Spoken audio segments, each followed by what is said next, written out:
After 18 years, she finally took a deep breath. That's how investigators described the moment.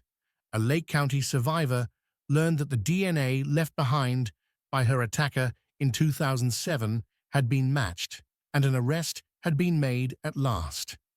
This is the story of how cutting-edge genetic genealogy turned cold evidence into a living lead and delivered long-overdue answers to a woman who had been waiting since the night of October 22, 2007.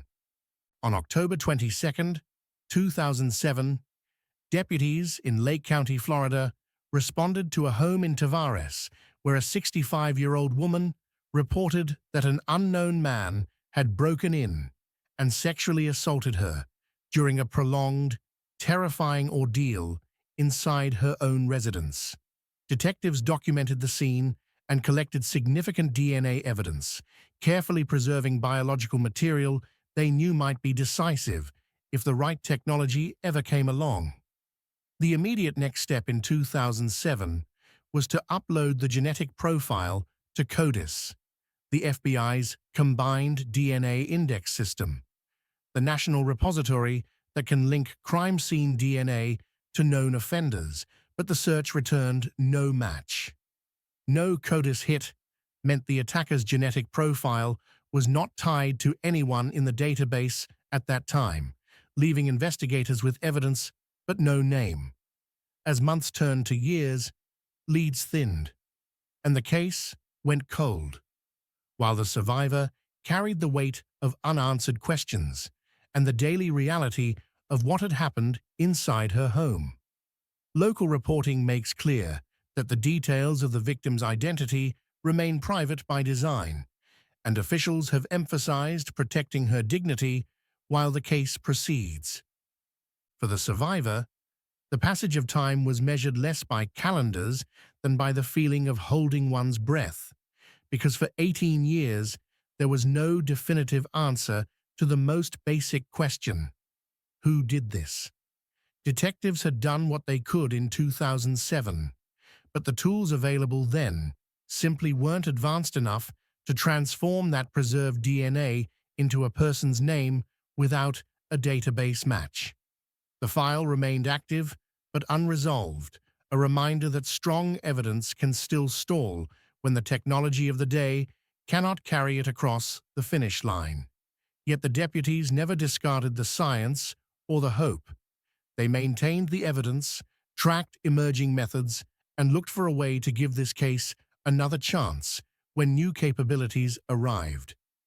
In 2018, the Lake County Sheriff's Office partnered with Parabon Nanolabs to re-examine the evidence using two advances that did not exist at the time of the attack: DNA phenotyping and investigative genetic genealogy.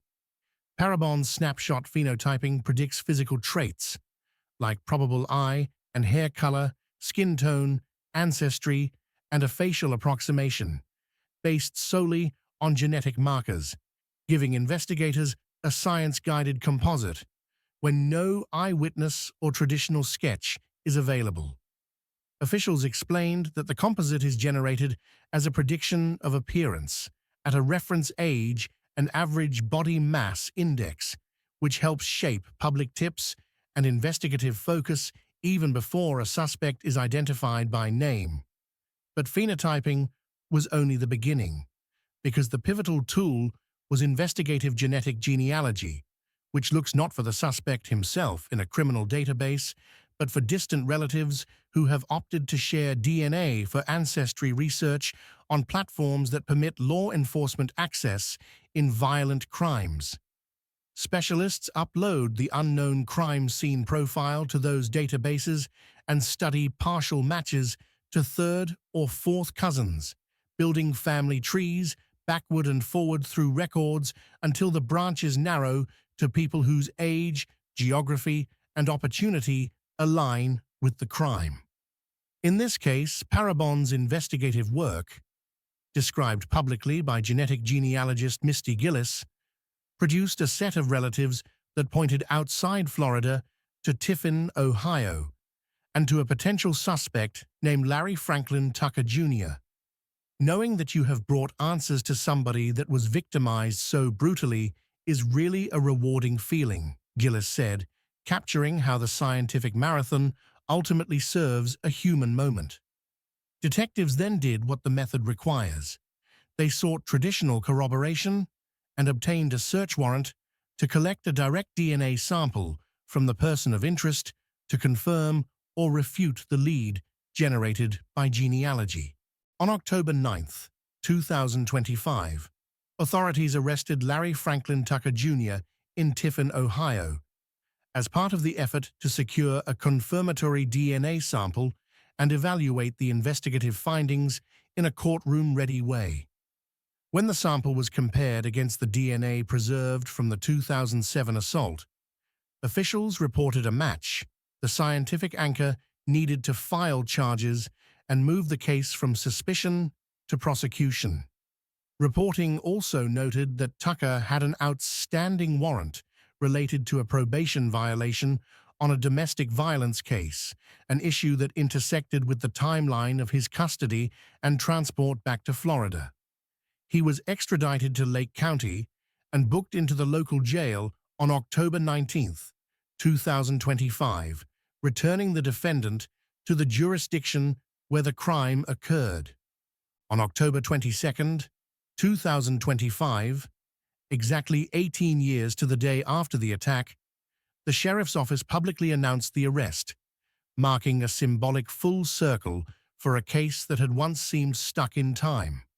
Prosecutors filed charges including sexual battery, occupied burglary, and kidnapping, reflecting the nature and duration of the offense as described by investigators.